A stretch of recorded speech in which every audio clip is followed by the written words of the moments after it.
Manchmal genügt ein einziges Bild, um alles ins Wanken zu bringen. Ein Kornkreis, so präzise, so makellos, dass wir glaubten, er könne nicht echt sein. Zu sauber, zu geometrisch. Ein Symbol mit Pyramiden, eingebettet in ein kreisrundes Muster, wie ein Labyrinth oder eine Botschaft. Wer hat das erschaffen? Und vor allem, warum genau hier? Und warum jetzt? Lost Places. Remote Viewing. Forschung. Expeditionen. Paranormales. Supported by To the Matrix.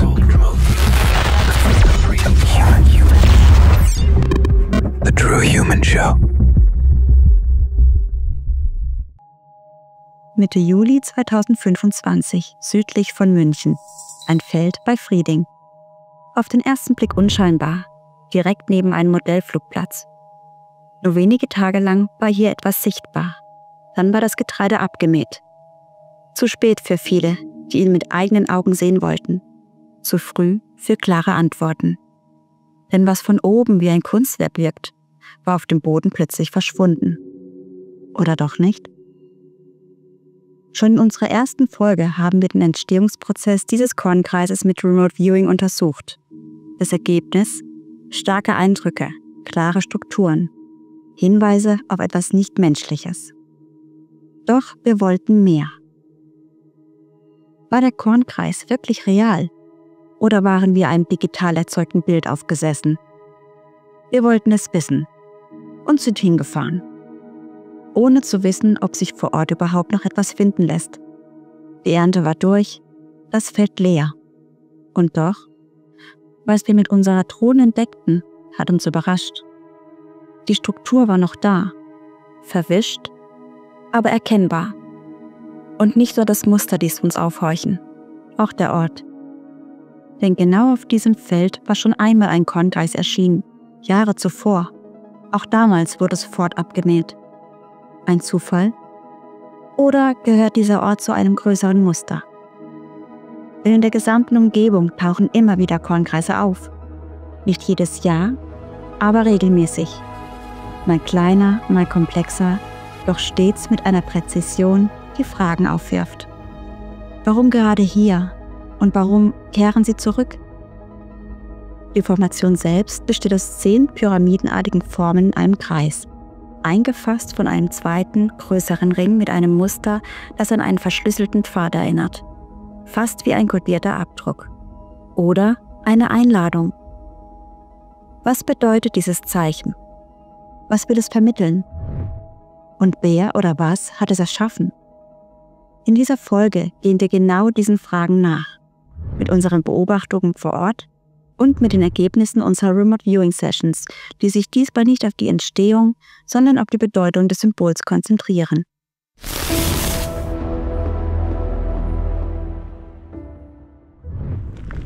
So, wir sind unterwegs in Frieding und man könnte ja meinen, dass wenn man auf Expedition, auf Forschungsreise geht, man dementsprechend auch gekleidet ist.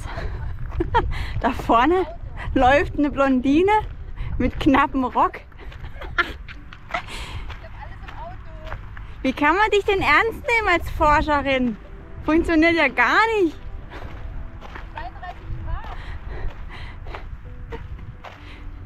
Ja, das ist halt unsere Chica. Ja, ich habe eine Wassermelone getragen. Denkst du jetzt kommt hier gleich Patrick Swayze angetrabt? Ja, genau. Johannisbeeren. Nein, warte mal. Was denn? Das sind keine Johannisbeeren, Benito. Nein, das sind keine... Nein. Weich. Nicht essen. Bisschen sauer und bitter. Aber Bin- sehen so aus. Benito, das Das sind sind... auch wilde Erdbeeren. Hast du die jetzt gegessen?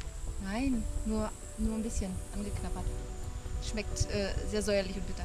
Hast du jemals in deinem Leben Johannisbeeren in der Natur gesehen? Nee, aber ein bisschen sieht so aus, oder? Naja, was so aussieht, heißt ja doch nicht, dass es das ist, ja? Man muss ja mal probieren. Der scheint, Benita, ich glaube sogar, die sind giftig. Ich werde es merken. Aber es gibt ja auch wilde Erdbeeren. Weißt du noch? Und so Ja, Walderdbeeren, es gibt auch Brombeeren, Himbeeren, aber Johannisbeeren ist, glaube ich, eine Züchtung. Ausschaut. Sieht schon fast so aus, oder? Und weiß sind sie auch. Ich glaube, das sind ja nicht mal Vogelbeeren, glaube ich. Vogelbeeren werden vielleicht noch bekömmlich, aber merkst schon. Ha? Irgendwie kriege ich gerade so die Erleuchtung. Ja, du kannst nicht einfach alles essen hier. Und jetzt mal im Ernst, muss ich jetzt aufpassen, was du in den Mund nimmst. Naja, alles nehmen wir nicht. in den Mund.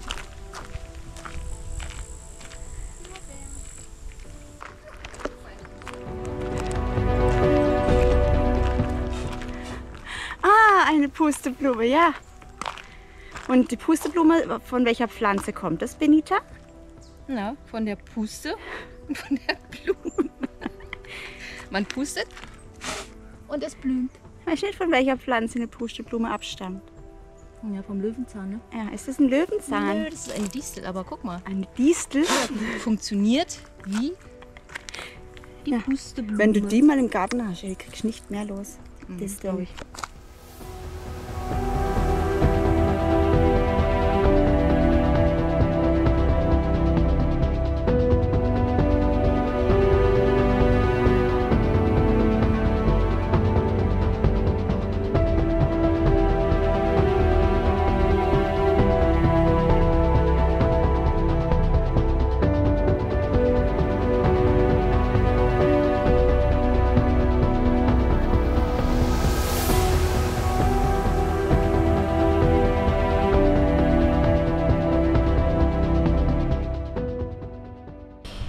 Ich habe mich vorher noch beschwert, warum sie das Feld nicht dahin machen, wo man sich hinsetzen kann. Ja? Und jetzt ist genau das Feld ja, auf einer Wiese, wo es ganz viele Bänke gibt und auch eine Hütte da hinten. Ich glaube, da gibt es sogar ein Klo, wo man Rast machen kann. Das ist jetzt für mich ein bisschen seltsam. Ja? Wie gewollt. Ich bin jetzt etwas skeptischer geworden. Wenn die Session-Ergebnisse nicht wären, würde ich jetzt, glaube ich, wahrscheinlich an dieser Stelle abbrechen.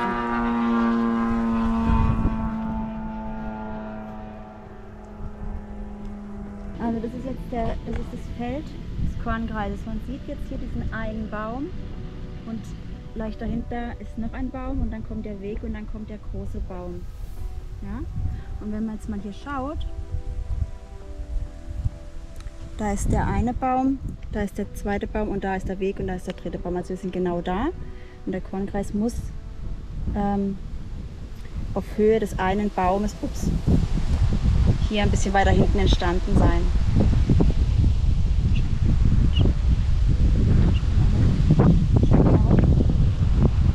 Ja, also wir haben es. Bist du müde? Nee, müde jetzt nicht, aber ich habe jetzt so langsam keine Lust mehr. Ich bin kurz davor, da hinzugehen und zu sagen, er soll jetzt mal seine Füße in die Hand nehmen und wieder den Platz verlassen. Ja. Das wäre gut. Ob ich da einfach jetzt mal hochlaufe? Und mal gucken, was es da so gibt. Dass er den Bauern holt. Hm.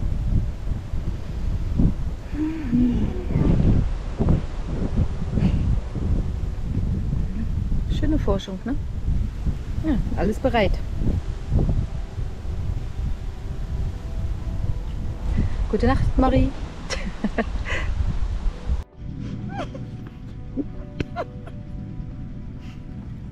Der Schwabe für ein Ding gemacht, ey. Glaubst du nicht, ey. Voller Vorfreude, dass er schon einen hat. Ne? Startet er so. Die zweite Runde. Und macht er eigentlich? Das kann doch nicht wahr sein.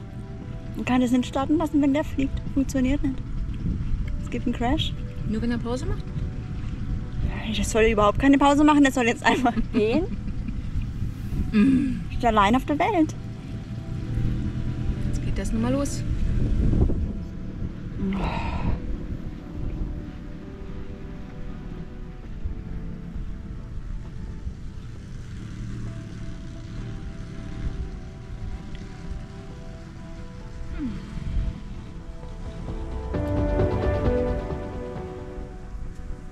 will nur mit seinem Flieger spielen. Ich will doch nur spielen. Spiel mit mir.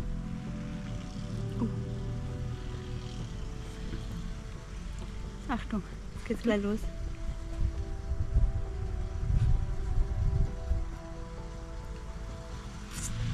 Wow, wow, wow, wow.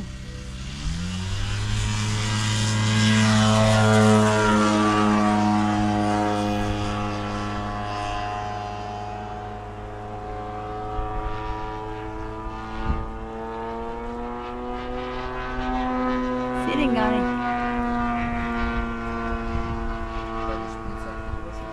Der war ziemlich hoch, hä? So, Mariechen wird jetzt erstmal die Drohne zusammenbauen. Bis dann der Flieger wieder landet. Irgendwann mal. Ja. Aber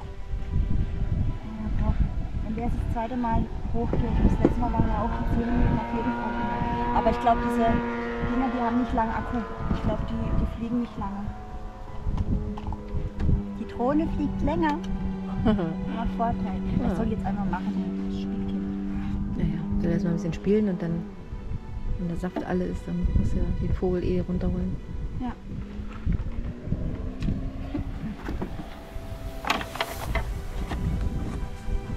Und noch was? Was brauche ich noch? Was vergessen? Okay. Gut. Na dann, bauen wir mal zusammen.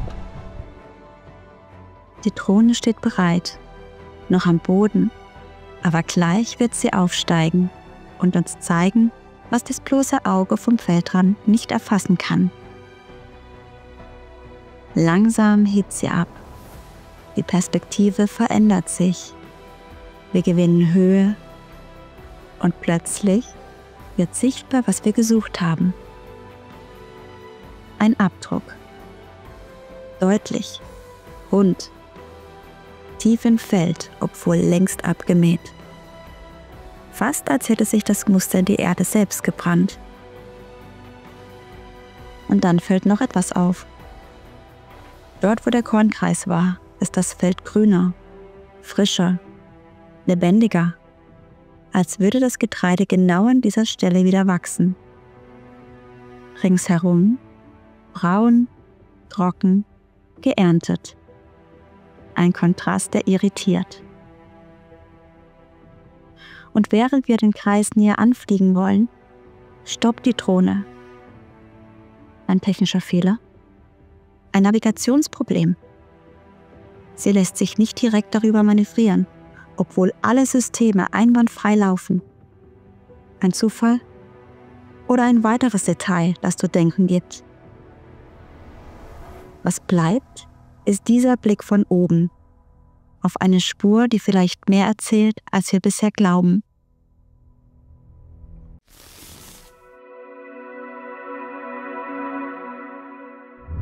Die erste Session führt den Viewer an einen Ort, der zunächst wie eine natürlich bewachsene Fläche erscheint. Zwischen dem Bewuchs nehmen Strukturen Form an, die ihn an Bäume erinnern. Organisch, vielleicht wild gewachsen. Doch unter der Oberfläche offenbart sich mehr. Der Viewer nimmt einen Eingang wahr. Er liegt unterhalb einer weiteren Schicht, die wirkt, als könne sie leicht einbrechen. Instabil, brüchig. Es entsteht der Eindruck, dass dieser Zugang mit Vorsicht betreten werden muss. Dahinter öffnet sich ein größerer Raum, in dem man stehen kann. Von dort aus führt ein schmalerer Durchgang in einen zweiten Raum. Enger, feuchter, dunkler. Hier trifft der Viewer auf eine Gruppe von Lebewesen. Sie scheinen in 2 Gruppen unterteilt zu sein.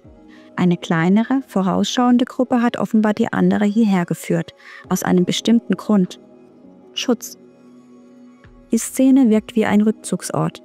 Die Anwesenden befinden sich nicht zufällig hier. Es geht um Sicherheit, um das Vermeiden einer Bedrohung. Der Viewer beschreibt eine Form von Verfolgung. Die sich hier aufhalten, haben sich zurückgezogen, weil sie mental anders ausgerichtet sind als ihre Verfolger. Diese Andersartigkeit wird nicht toleriert. Doch im Schutzraum bleibt die Situation ruhig. Keine Angst, kein Chaos. Die Verfolgten sind vereint, gesammelt. Sie wirken organisiert, fast entschlossen. Die Gefahr bleibt außen vor, dringt nicht ein. Hier unten scheint für den Moment Sicherheit zu herrschen. In der zweiten Session beschreibt der Viewer einen Bereich, der deutlich von seinem Umfeld abgegrenzt ist. Es handelt sich um einen innenliegenden, tiefer gelegenen Raum, verborgen unter einer gewölbten Struktur, die den unteren Bereich bedeckt. Die Szenerie erinnert ihn an ein Gebäude mit überlagernden Ebenen, vielleicht ein Bunker, vielleicht eine Art unterirdisches Heiligtum. Der Innenraum liegt geschützt unter der Oberfläche. Seine Architektur weckt Assoziationen zu einer Pyramide, verbunden mit einem Korridor. Eine Kombination aus Geometrie und Funktionalität. Der Viewer empfindet den Raum als heilig, als bedeutsam. Nicht einfach nur ein Hohlraum im Erdreich, sondern ein Ort mit besonderer Bedeutung. Ein Ort, der geschützt werden muss und geschützt wurde. Der gesamte Bereich scheint durch dickwandige Strukturen verstärkt zu sein, wie mit einer äußeren Schicht zur Abwehr. Doch dieser Schutz wird herausgefordert. Der Viewer nimmt eine spürbare Bedrängnis wahr. Jemand oder etwas setzt Druck auf den geschützten Innenraum. Es ist kein offener Angriff, aber eine Kraft, die stetig gegen den Erhalt des Raumes arbeitet. Gleichzeitig gibt es eine Gegenbewegung, eine Kraft oder Instanz, die dem Druck entgegenwirkt, die versucht, den Raum zu stabilisieren und zu bewahren. Es entsteht der Eindruck eines Kräfteverhältnisses, von Zerstörung und Bewahrung. Da ist ein Eingriff, der als falsch empfunden wird, als Bedrohung für etwas, das erhalten bleiben sollte. Trotz allem, der Raum hält stand. Noch. Doch der Druck hinterlässt Spuren. Die Struktur wird geschwächt, gerät ins Wanken, ohne vollständig zu kollabieren. Es ist ein Kampf um Integrität und um die Frage, was passiert, wenn der Druck weiter zunimmt. Wenn wir die Eindrücke aus beiden Sessions mit dem Symbol des Kornkreises in Verbindung bringen, entsteht kein eindeutiges Bild, aber ein bemerkenswerter Denkraum. Da ist diese unterirdische Struktur, ein Ort, der nicht zufällig betreten wird, sondern gezielt. Lebewesen werden dorthin geführt, von anderen, die offenbar mehr wissen.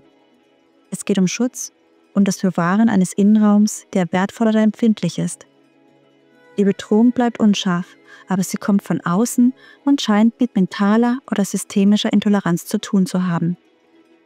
Und dann liegt über dem Feld ein Kornkreis mit einem zentralen Kreis und 10 pyramidenähnlichen Formen darin. Außen ein Kreis mit labyrinthischem Muster. Alles wirkt geplant, gezielt, gesetzt. Keine zufällige Form. Was könnte der Zusammenhang sein? Vielleicht ist der Kornkreis ein Verweis, eine Art Markierung für etwas, das unter der Oberfläche liegt, im physischen oder im übertragenen Sinn. Vielleicht ist das, was die Viewer sahen, vergangen und der Kornkreis erinnert an ein Ereignis, das einmal stattfand, an Schutzräume, Entscheidungen, Verteidigung gegen Zerstörung. Vielleicht ist es aber auch gegenwärtig. Vielleicht sollen wir erkennen, dass es auch heute Räume gibt, die bewahrt werden müssen.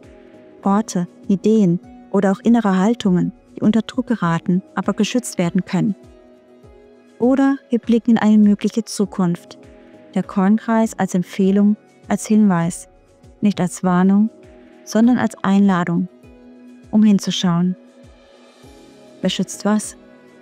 Und warum? Wer sind die Lebewesen, von denen die Viewer sprachen? Man kann sie symbolisch verstehen, als Teil von uns selbst, die geführt werden müssen. Oder als Hinweis auf andere Intelligenzen, deren Spuren wir heute vielleicht nicht mehr kennen. Vielleicht war die Gruppe, die Schutz suchte, ein Abbild von Menschen oder von etwas, das mit uns in Verbindung steht. Vielleicht ist der Kornkreis auch keine Nachricht an die Menschheit im Ganzen, sondern an Einzelne, an jene, die bereit sind zuzuhören, die bereit sind, Fragen zu stellen, ohne sofortige Antworten zu erwarten. Vielleicht ist er auch einfach nur ein Zeichen dafür, dass etwas gesehen werden will. Der Kornkreis bei Frieding gibt viele Rätsel auf. Nicht nur durch seine makellose Form, sondern durch das, was er möglicherweise symbolisiert. 2 Remote Viewing Sessions führten unsere Viewer in einen unterirdischen Raum. Ein geschützter Ort, angelegt oder bewahrt von Wesen, die bewusst dort waren oder dorthin geführt wurden. Nicht als Zufluchtsort vor Naturgewalten, sondern offenbar vor mentalem oder systemischen Druck. Ein Innenraum, der verteidigt werden muss, gegen einen äußeren Zugriff, der nicht tolerieren kann, dass dort etwas anderes gedacht, gefühlt oder bewahrt wird. Was, wenn die 10 pyramidenähnlichen Formen des Kornkreises mehr sind als Dekoration? Was, wenn sie für reale Strukturen stehen, über der Erde verteilt, die etwas unterhalb schützen oder abschirmen? Pyramiden, Hügel, vielleicht sogar Berge, als Tarnung, als Verstärker, als Schutzwall? Und falls ja, zu wessen Schutz? Für jene darunter oder möglicherweise gegen sie? Diese Fragen lassen sich nicht abschließend beantworten, aber vielleicht ist genau das die eigentliche Botschaft, dass wir hinschauen, hinhören und beginnen, über Möglichkeiten nachzudenken, die außerhalb unserer gewohnten Weltbilder liegen. Was denkst du? Wie interpretierst du das Symbol? Was könnten diese Eindrücke für unsere Zeit, für uns als Menschen bedeuten?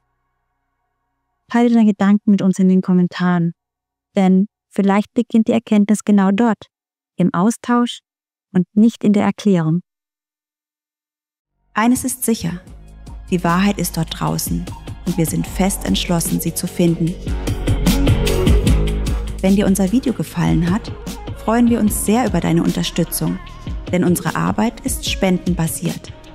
Gib uns auch gerne deinen Daumen hoch, abonniere unseren Kanal und freue dich auf eine weitere spannende Folge der True Human Show. Women wake up. The free human. The True Human Show. Supported by To The